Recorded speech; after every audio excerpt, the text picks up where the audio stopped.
Hello everyone, my name is Deckerlink, the Trained Unprofessional, and welcome back to Winds of Change. On the last episode, we found out that the guy was a traitorous rebel bitch, but we're fine with that, so we're just gonna roll with it and try to go to this grand tree to see if people are there, trying to see if they're trying to survive this whole world being burnt the fuck down, so let's go see what the fuck going down. The flames have spread, but it's not too bad. You know, it's just a slight apocalypse, not too much. I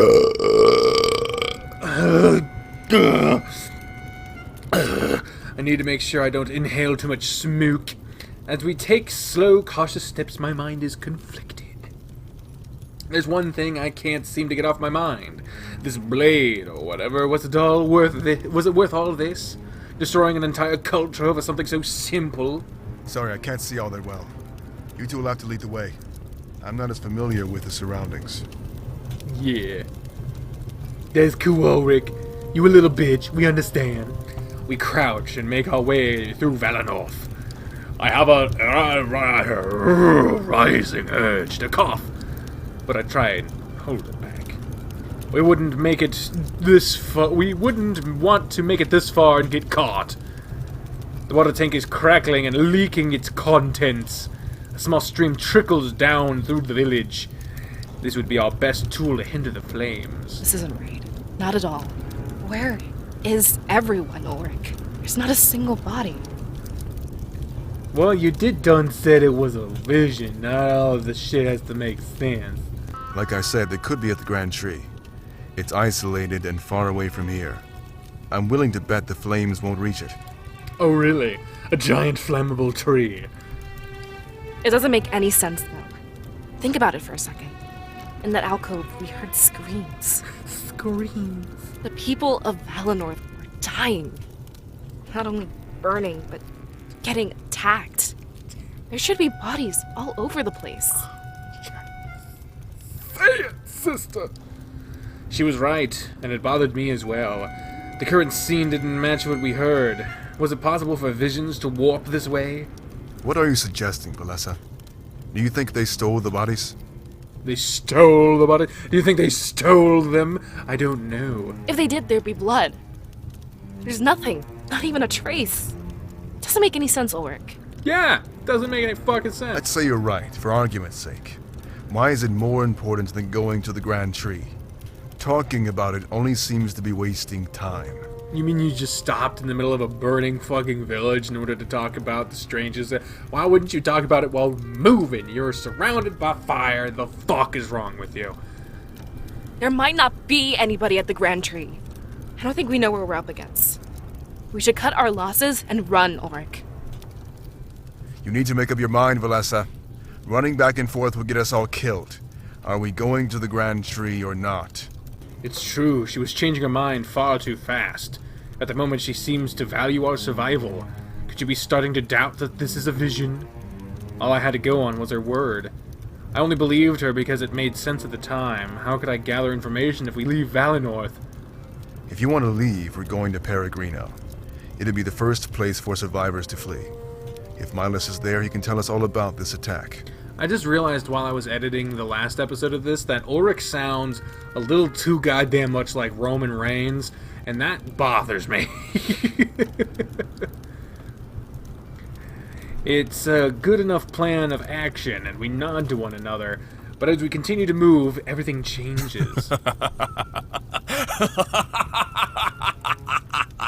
Well, as you just heard, a laugh from atop the water tank, almost maniacal. Such loyalty to the man who condemned you all. Oh, if you shit. want to know where Milas is, I'd love to show you. I can even reunite you with the rest of the villagers. Oh boy, it's this douche. It's this fucking douchebag. We stop in our tracks and look up at the water tank. A silhouette of a man stands there gripping a large blade. It's Batman with a sword. Scariest Batman. It's white and gold with majesty embellished by the flames. Well, that certainly sounds like the geared blade that's on the logo, which I imagine would be the Blade of Exodus, which looks awfully similar to the blades used by the villains in Major Minor. But that's what happens when you have the same guy make the same not the same game, but the same guy make 2 games. Shit will be similar. It reminds me, unless they're connected, which, to my knowledge, these 2 games are not connected. But it is very easy to say it is, because the last game had to deal with like every world has their own thing. So easily this could just be another world that exists in the grandiose style of Major Minor. So very easily this could be happening at the same fucking time. Would that not be some shit? It reminds me of the suits of armor we fought earlier. I have no doubt that they were of some sort of relation. We must be looking at the man responsible for this. He jumps down from the water tank and lands with a roll. Didn't do the superhero landing. Of course, he's the bad guy. Can't do the superhero landing if you're the bad guy. I take a few steps back, ensuring that Ulrich remains in the front. Yeah, that's why we were doing it. We weren't cowering behind him. We were making sure he was in the front. If his job was our protection, now is the time to shine through. What a pitiful little village. Oh, shit. It's no fun when they don't put up a fight. Did you know what they did in their final moments? This motherfucker right here. Why, when it's like this, are they just slightly... I guess it's to differentiate from when they're all standing, but like... It makes them look like... What do they do? They called out to you, Seer. They wanted your help, and you let them down. I guess the stories I heard about you were wrong. What are you talking about? Person who I totally don't know, yet I totally know? Sylvie, you already have the blade. Let us leave. We can resolve this peacefully. Oh yeah, it was Sylvie. No survivors. Don't you remember the rule? Like a garden, we have to pluck all the weeds. Is that all these people are to you? Sylvie, they have a culture and history. Yes, but it's not theirs that I'm interested in. In fact, I'm only here to claim the Seer's soul. Everything else was just for fun. For sport. Well, we're not... This fucker sucks. All these characters are one belt away from being naked. Yeah, it's a little weird, but I imagine there's a little bit of a Final Fantasy inspiration here, where belts are like substitutes for clothing. This becomes personal, as they seem to know each other. They both worked for opposing forces I'm sure they've fought before. It sickens me that he likens killing the villagers to a sport. You don't mean... My orders had nothing to do with burning down this village. I wasn't supposed to kill anyone unless I had to, either. But you know, my apprentice isn't very fun to train with. Disgusting. Valessa, take this seer and run. I'll catch up with you at Peregrino. Ulrich pulls out his blade and assumes a fighting stance. Sophie does the same, and their eyes meet in deadlock. I look at Valessa and nod before starting to run. Unfortunately, we didn't make it very far. We hear Ulrich scream and turn back to look. Sophie smirks at us, his blade deep in Ulrich's abdomen. Where do you think you're going, you two? It would be rude to leave before I'm done with you. Watch, and you'll see why you can never win. I'm just getting this, like, Markiplier is when he's doing that, like, oh, like that over-the-top fucking voice. It's kind of what this sounds like. I've gotten shit for criticizing voice acting before. I'm not criticizing, I'm just saying what it reminds me of. Jesus. Ever since that one time that someone was like, I want to explain to you why I made this voice, I was just like, oh, Jesus, do I even say anything anymore? Oh, Jesus. This is a safe-for-work game called Winds of Change. Okay.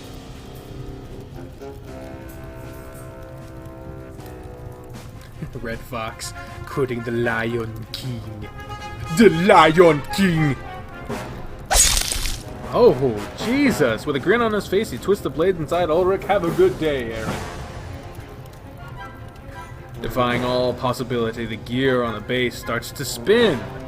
Much like the fucking blade from Major Minor. Is there a crossover? I wonder if! Soon after, everything is engulfed in a blinding white light. Please, run. I kind of skipped past that a little too quickly, Jesus. We hear Ulrich's final words as the light subsides. When everything turns back to normal, he's completely gone. No blood, no body, just Sophie standing there with pride. What? What did you do? I put his spirit to good use. Like I planned to do with your little friend. That's what the fucking, the spirits were inhabited in the blade. It's the same sword. It's the same swords. It's the same fucking swords. He points behind us and we turn to look. The scattered pieces of armor laid on the ground start to move. They assemble, forming bodies that move in a slow, stiff fashion. But after a few moments, the movements become more natural. It isn't much longer until an army of automatons block our path. There was nowhere to go. Sophie blocked the other side. You're using their spirits to power that armor. Does that mean we've been fighting our own? Now you finally understand. The force of life itself bends to the triumvirate. There's no way that you could hope to stop us. Damn. He takes slow steps towards me, holding out his blade. I finally understood why it was so important to the triumvirate. They could command an army of spirits simply by possessing it. As soon as I harvest the sealed soul, I'll leave. Valessa, if you behave, I might let you go. Visit the rebels. Tell them what's coming. Jesus, this is it. If he attacked me, the vision would end. I was armed with all the information I needed to counter this attack. The true purpose of the major players, and even the nature of the blade. He was so certain of his victory, he had no idea. I took a step forward, embracing what was about to come. When this future came for Valenorth, we would be ready. Jesus, that sound effect! He thrust the blade inside of me with little effort. The pain is so intense, but I'm overcome with hope. My vision fades. I find the strength to say one final thing. Oh! We get to choose the final words, we get to choose the final words, we get to choose the final words. It's over, Sophie. You've already lost. Dun da da dun da da dun da da dun da da dun da da dun da da dun da da da da dun da da jog jog jog jog jog jog jog jog jog jog. Oh, and 2 fucking votes came in at the last minute for the second one. Damn it.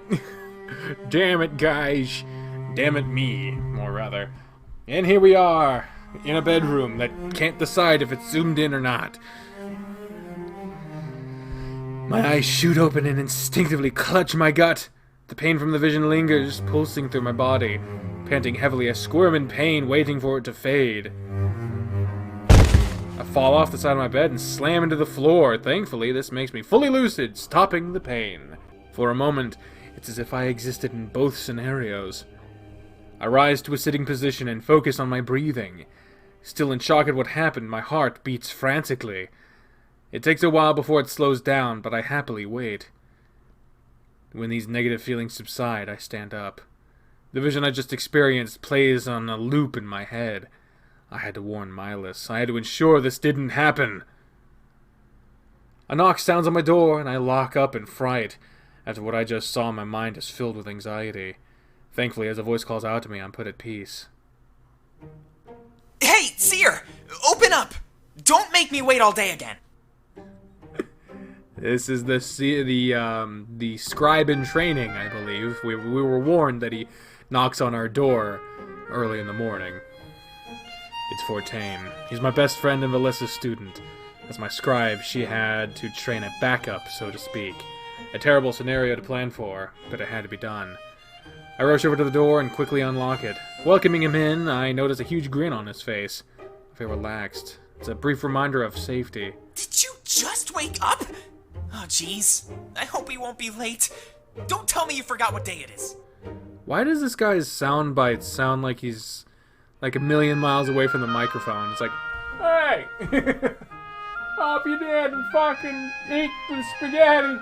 I mean, I see no reason to not be flirty. Not just because, you know, whatever, this guy in particular, just in general. You're here, so is it cute guy day? Stop that! You're saying weird stuff again.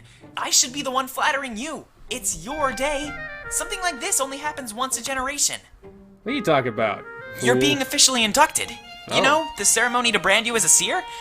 It should have happened ages ago, but stuff got in the way. Oh, lovely. Let's not delay it anymore, alright? Just sign this paper before we go. Milas wants it. Consent for the ceremony. Okay. Use keyboard to enter name. Yes! The last name we entered was Rutherford in Tennis Ace for Rutherford B. Hayes. And so the next president, after Rutherford B. Hayes, James A. Garfield, for fuck's sake. For us, it is Garfield or James. We've already done a James, so we are Garfield.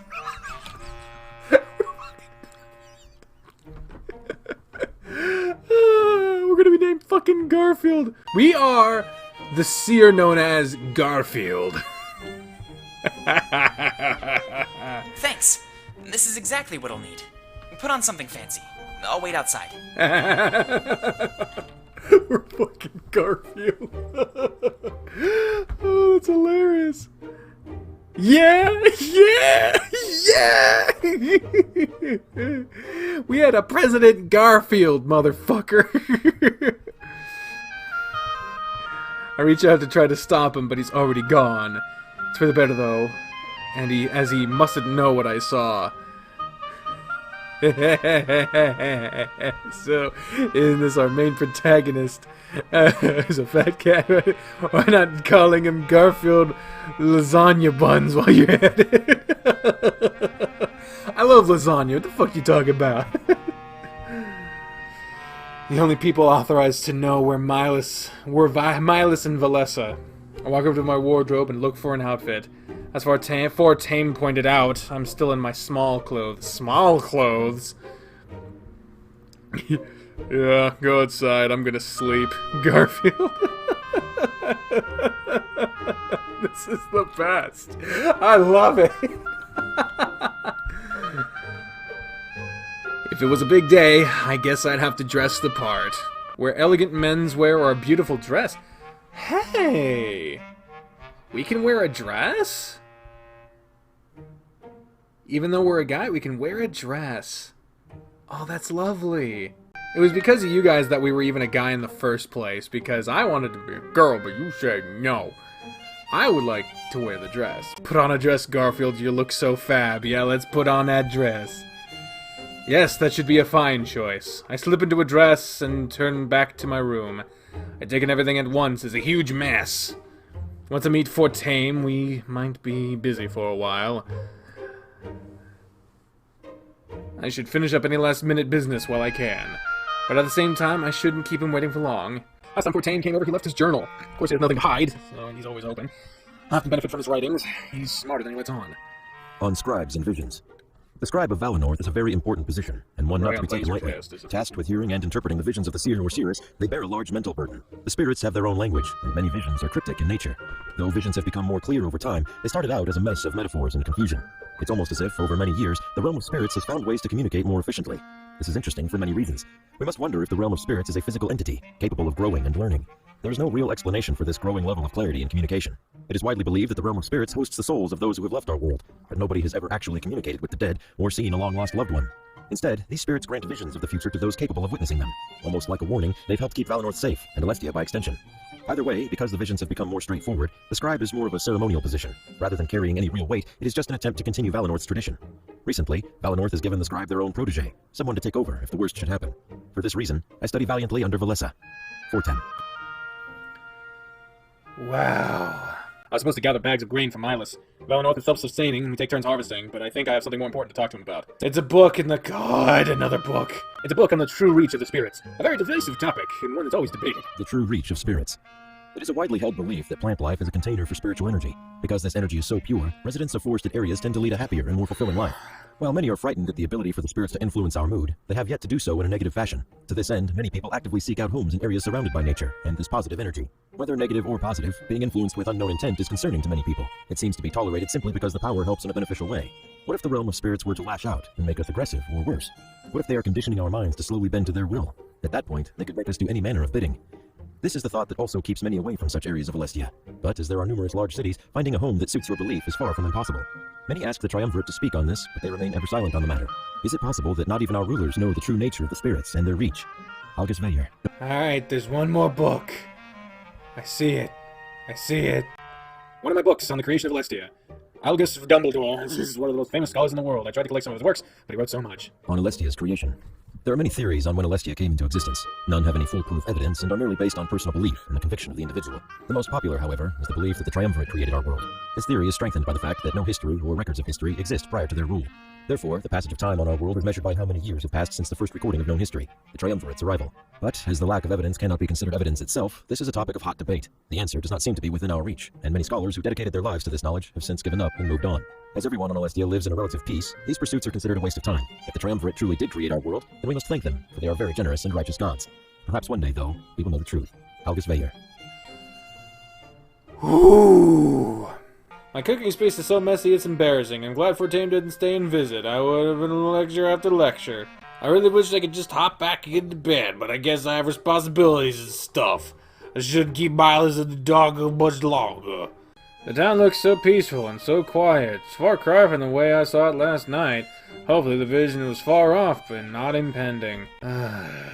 I never wanted this planet anymore, but it's still alive. Allegedly, plant life is a container for spiritual energy. It's odd because in that case, plants are immortal. Makes sense. This sword has been above my bed for as long as I can remember. It's ceremonial, and it couldn't really do anything in a fight. Fortame gave it to me when we were younger. That's how we met. Oh, the rug, even?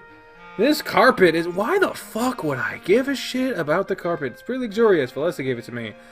It sure beats walking on the cold wooden floor. Scribes go all out when it's their seer's birthday. Is that it? I'm gonna go ahead and I'm gonna go. Well, it looks like we have something to do on Main Street. So let's go to Main Street. When I exit my house, I feel a wave of heat overtake me. Now, in every game, people gotta complain about the heat. Look, I hate the heat as much as the next person, but apparently every visual novel maker in the world hates the heat. It's a little much. And we'll find out just how hot it is on the next fucking episode. Thank you all very much for watching, and until then, ladies and gentlemen, I've been the trained up professional with the voice of the man. What I say? Fairly well. Bye, everybody!